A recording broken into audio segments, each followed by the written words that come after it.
Hey, it's Chima. So happy new week and a new month as well. Today I'm going to be talking about leadership. Yeah, a topic I don't necessarily always like to talk about, but it's important I talk about this because I look at again another framework. I look at this in stages, right? Anyone that desires to be a better leader must understand the levels of this leadership and the way I kind of experienced it in my career. And I think that will be helpful for someone for people to understand it that way. Now, so I look at leadership in 4 levels per se, right? The first level I consider is what I call the individual leader. So the personal value, right? So for instance, someone is employed in a company as an accountant, right? There's a reason why you were employed as an accountant or why you will be employed as an accountant. It is simply because you either have had reasonable experience for the role you're being employed for, or you have had some sort of formal education, right, in addition to some experience, right? So it is when you're being employed for the role, it is because of what value you as the individual bring, right? And so that individual person, for you to be able to fit into that role, you must be aware enough as the individual to prepare yourself to that point, right? So do you have the right kind of skill for a role you desire for? Do you have the right kind of education or training for that role? Do you have the right kind of conduct, the right kind of habits, the right kind of, attitudes to allow you to succeed in that role? So personal leadership, the individual leadership first level is as the individual to lead yourself to a point where you are ready to add value to a business. You will do what needs to be done to be seen, to be found, to be employed by a business that then pays you for that value that you bring in that role. Right, that same person is the person who doesn't wait for their supervisor to tell them what to do, but they know I was employed for this role. Excuse me, sir. Excuse me, ma. What will you want me to work on this week? You list out what you're meant to work on, and they don't need to remind you again, right? A lot of people allow their leaders, or their managers, or their supervisors to keep reminding them on what to do. But there are folks who know where they're going to. That's the leader who knows, for me to get to the next level of in my career, I've got to do things in a certain way in this my job. So that's the individual contributor, right? Personal leadership driving you to fulfill the reason you came into an enterprise. Next level of leadership is the player, right? So the accountant just works on their role as accountant, bookkeeping, and those sort of things.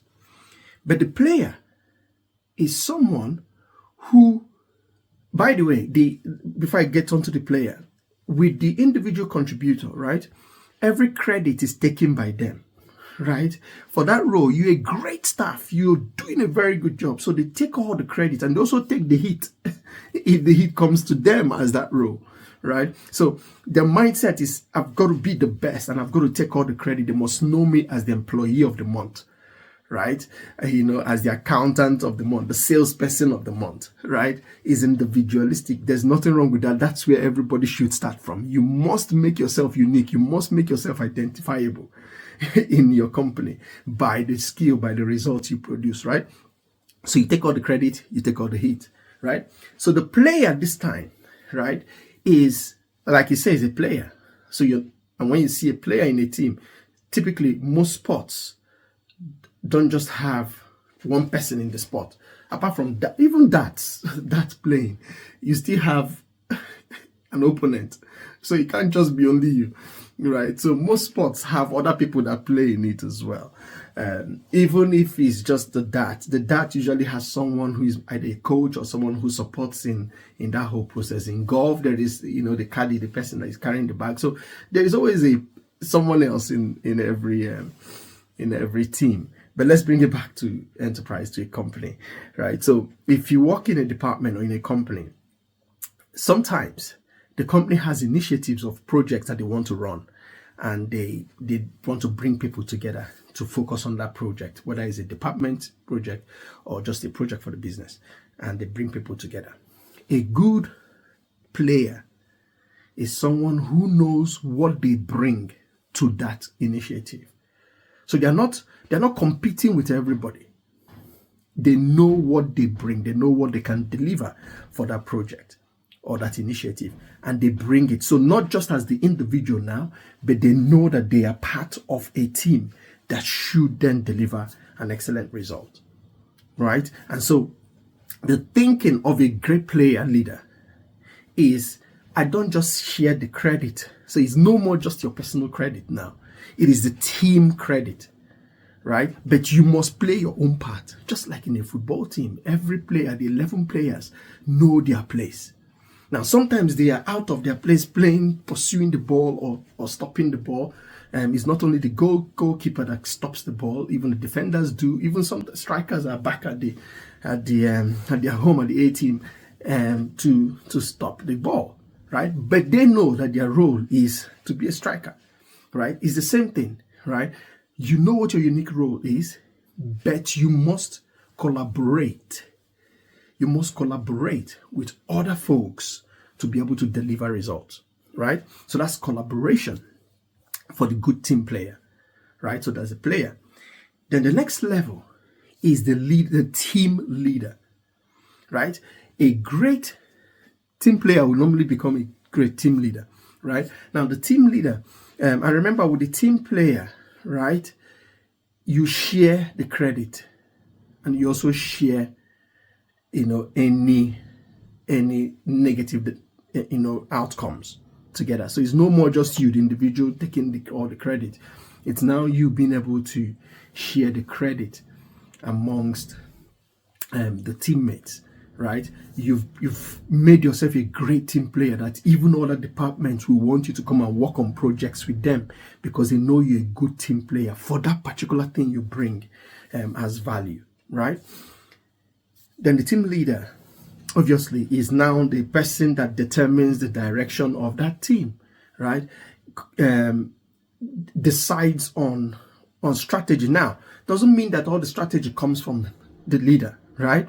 But the leader is able to get the strategy, whether by, brainstorming or working with the team together, but then decides that this is the direction they have to go, right? So the team leader, in this case now, is not even interested in taking credit. It's not about just the team credit or team reprimand.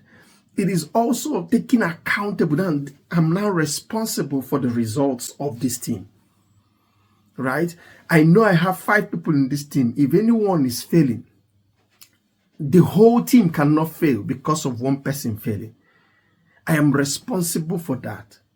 If I need to do anything to sub people out, to help, to train, to support, to fire, to hire within the team, is my responsibility to know that. So it's a different thinking as well from the person who is a team player and from the person who is the individual contributor, right? So the team leader requires a different kind of thinking, a different set of skills and abilities, right? You must be able to rally the team together. You must be able to communicate the initiative and what you're trying to achieve in a way that everybody understands it, inspiring the team together to achieve the goal. So that's the team leader. And the next level is the enterprise leader. So in every business, I think I said this in one of my videos before, that every business has a 3-level components, which is how do you get the business, the orders for the business, how do you sell, how do people know about your business, then the actual core activity, which in many businesses is the operations and fulfillment, and then the accounting side of the business, right? So the enterprise leader is someone, it's not just someone who is very, ambitious, right? But it's someone who can understand the interaction of different functions. So it's no more just my team. It is, how do I ensure that different teams, different functions, different departments in this business can align and their activities synchronized to be able to achieve an ultimate target, an ultimate mission, an ultimate strategy, or an ultimate goal for the business, right? So that's who the enterprise leader is. So again, this one requires a different level of skill, a different level of positioning, which is not necessarily about them. It can be about them, right? And the enterprise leader is not just a leader of people who do the work.